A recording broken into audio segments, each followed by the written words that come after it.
Hello. In the last video you were seeing arithmetic operations, right?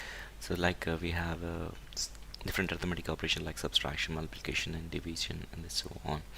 So in this video I would like to show you some practical example of how do we use an arithmetic operation. So let me go to this arithmetic. Let me write some program using an arithmetic so you can see this is the program that I would be working on arithmetic operations, so that you will be getting a clear idea about this. So let me declare a variables. One is called as a length, breadth and height.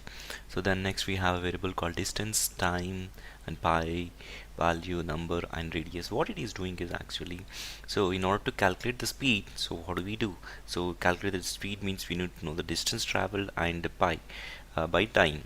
Okay, it prints the speed.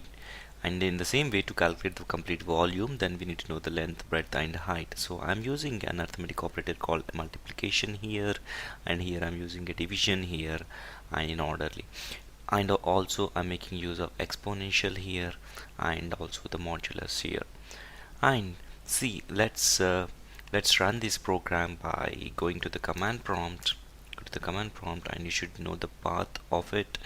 So just I'm simply directly copying the path of it here and trying to paste it, and before I paste I need to type it as a Perl. Then what is the program name we have given here? The program name is like arithmetic.pl. See, you can see this here. Let me minimize this so that you can see what we have done. Okay, so here it says the speed, distance by time. I'm trying to print the speed here. The speed is 4. That is, what was the distance value I have given 20, and the time I'm taking is 5 minutes.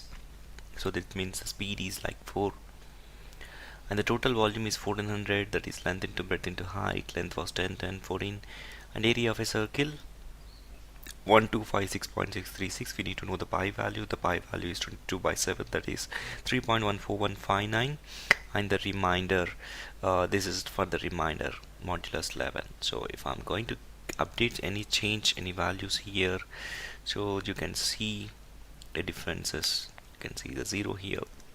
The same way you can add it. So this is how we work with an arithmetic operators, and we have some other things that need to be taken care here.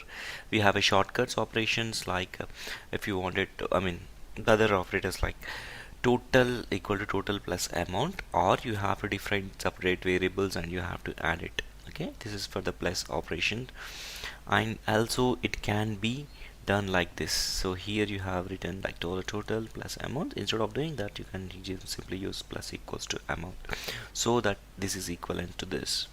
And in the same way, if you want to increment it, so you can increment this way, or if you want to decrement it, you can use the decrement operator. This is very shortcut operators that we can use in an while working with an arithmetic operation.